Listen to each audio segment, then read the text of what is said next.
তোর এত বড় সাহস, তুই আমার রুমে একটা নোংরা জিনিস ফেলেছিস।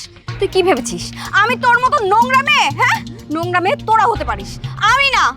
এত বড় সর্বনাশ আমার করেছিস, আমার সংসারটা তছনছ করে দিয়েছিস। এই তোর কি ক্ষতি করেছি আমি? হ্যাঁ, কি করছি আমি তোর ক্ষতি? নিপা, মাথাটা ঠান্ডা কর। এইখানে চিল্লাচিল্লি করে কোনো লাভ নাই। চল, ওকে নিয়েই তোর শ্বশুর বাড়িতে যাব।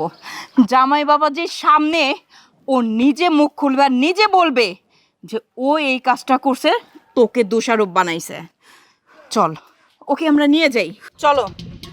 চল চল তুই।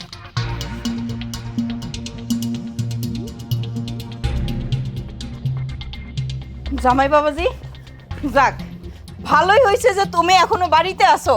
তুমি যে ভুল বুঝে আমার মেয়েটাকে এই বাড়ি থেকে বের করে দিছো, সেই ভুল মানুষটাকেই আমি এই বাড়িতে আবার নিয়ে আসছি।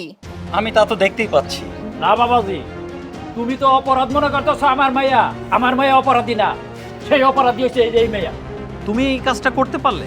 তোমাকে দেখতে গিয়েছিলাম ঠিক আছে, তোমার সঙ্গে তো আমার প্রেমের কোনো রিলেশন ছিল না। আর তুমি কিভাবে এটা পারলে আমার এই ক্ষতিটা করতে? হ্যাঁ, ভুলটা আমি করছি, কারণ আমি তোমাকে ভালোবাসতাম। তোমার আমাকে বিয়ে করার কথা ছিল, সেই সুযোগে তুমি আমাকে বিয়ে না করে এই মেয়েকে বিয়ে করছো।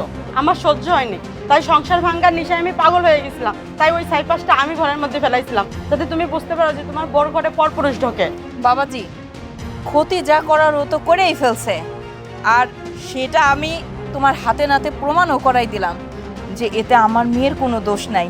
আমার মেয়ে এমন কাজ করতে পারে না। এবার তুমি বুঝলে তো, আমার মেয়ে তোমাকে সত্যি সত্যি অনেক ভালোবাসে। আর তোমাদের এই সুখের সংসারটা ভাঙার জন্য এই মেয়েটা উঠে পড়ে লাগছিল।